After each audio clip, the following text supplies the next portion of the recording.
Assalamualaikum warahmatullahi wabarakatuh. Perkenalkan, nama saya Julito Saputra. Saya dari Universitas Bina Sarana Informatika Kampus Surakarta. Di video kali ini saya akan menjelaskan metode perancangan program yang bertemakan desain program. Pertama-tama saya akan menjelaskan step in program development atau langkah dasar pengembangan program.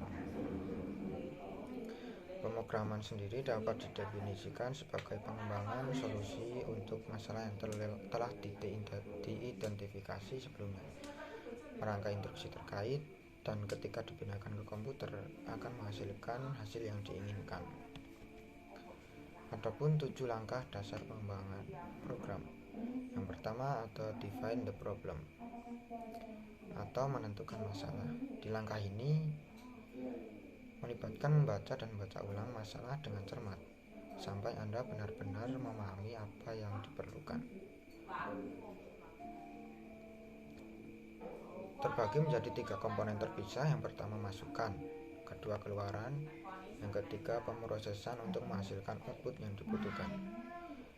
Yang kedua ada outline solution.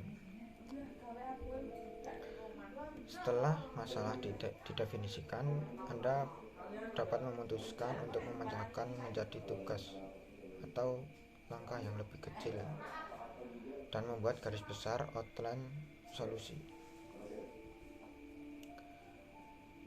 Adapun garis besar awal yang mencakup satu langkah utama yang terlibat kedua subtugas utama, yang ketiga antarmuka pengguna, yang keempat struktur kontrol utama, yang kelima variabel utama dan struktur record, yang keenam logika utama. Selanjutnya yang ketiga ada develop the outline into an algorithm atau kembangkan garis besar menjadi algoritma. Garis besar solusi yang dikembangkan pada langkah kedua kemudian dikembangkan menjadi algoritma. Yang keempat ada test the algorithm for correctness atau uji kebenaran algoritma. Di langkah ini salah satu yang paling penting dari pengembangan program. Tujuan dari test checking algoritma untuk mengidentifikasi kesalahan logika utama lebih awal sehingga kesalahan dapat dengan mudah dikoreksi. Yang kelima ada kode the algorithm into a specific programming atau kodekan algoritma ke dalam pemrograman. Kodekan algoritma ke dalam pemrograman pilihan bahasa pemrograman hanya setelah semua pertimbangan desain dalam 4 langkah sebelumnya terpenuhi. Yang keenam ada run the program on the computer atau jalankan program di komputer. Di langkah ini menggunakan kompiler program dan data uji yang dirancang program untuk menguji kode kesalahan sintaksis atau yang terdeteksi pada waktu kompilasi dan kesalahan logika. Yang ketujuh ada document and maintain the program atau dokumentasi dan pemeliharaan program. Dokumentasi mencakup dokumentasi eksternal seperti bagan hierarki, algoritma solusi, dan hasil data pengujian. Yang kedua ada dokumentasi internal yang mungkin telah dikodekan dalam pemrograman. Selanjutnya ada program desain metodologi. Prinsip dasar desain program didasarkan pada kenyataan bahwa sebuah program menerima data masukan, memproses data tersebut, dan mengirim data tersebut ke pengguna program sebagai keluaran. Adapun sejumlah pendekatan dalam program desain metodologi ini. Yang pertama, prosedur driven program design adalah sebuah desain program yang digerakkan oleh prosedur. Pendekatan prosedur driven Biasanya untuk desain program yang didasarkan pada gagasan bahwa fitur paling penting dari sebuah program adalah apa yang dilakukan proses atau fungsinya. Yang kedua ada event driven program design, yaitu sebuah desain program yang digerakkan oleh peristiwa. Pendekatan event driven ini biasanya digunakan untuk desain program yang didasarkan pada gagasan bahwa suatu peristiwa atau interaksi dari dunia luar dapat menyebabkan program berubah dari suatu keadaan ke keadaan yang lain. Yang ketiga ada data driven program design, yaitu desain program yang berbasis data. Pendekatan data driven untuk desain program yang didasarkan pada gagasan bahwa data dalam suatu program lebih stabil daripada proses yang terlibat.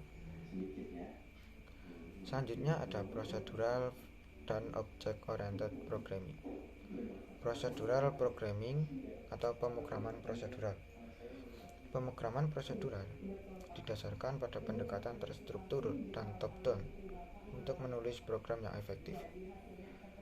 Masalah biasanya dipecahkan menjadi tugas atau fungsi terpisah dan mencakup satu, pengembangan top-down atau the top-down development. Dalam pengembangan desain program top-down, solusi umum untuk masalah diuraikan terlebih dahulu. Yang kedua, desain modular atau modular design. Desain modular terhubung langsung ke pengembangan top-down karena langkah-langkah atau subtugas di mana solusi program dibagi bentuk modul program. Selanjutnya ada object oriented programming. Adalah program yang berkaitan dengan bagaimana objek berperilaku sehingga memecahkan masalah menjadi satu set objek terpisah yang melakukan tindakan dan berhubungan satu sama lain.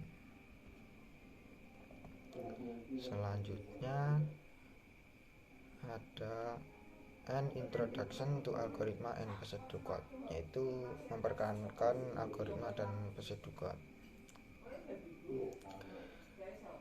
Algoritma adalah seperangkat instruksi yang terperinci, tidak ambigu, dan teratur.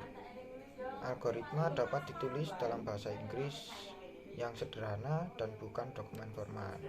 Adapun prinsip algoritma yang pertama jelas, tepat, dan tidak ambigu. Yang kedua memberikan solusi yang benar. Yang ketiga memiliki akhir. Selanjutnya ada pseudo code.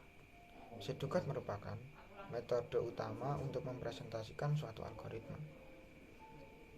Adapun konvensi pseudo code, yang pertama pernyataan ditulis dalam bahasa Inggris sederhana. Yang kedua setiap instruksi ditulis pada baris terpisah. Yang ketiga kata kunci dan lekukan digunakan untuk menandakan struktur kontrol tertentu. Yang keempat, setiap set instruksi ditulis dari atas ke bawah dengan hanya satu entry dan satu luaran.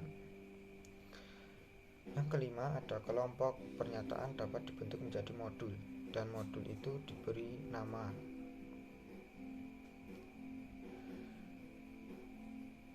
Mungkin sekian di video kali ini atau penjelasan dari saya. Kurang lebihnya saya minta maaf. Wassalamualaikum warahmatullahi wabarakatuh.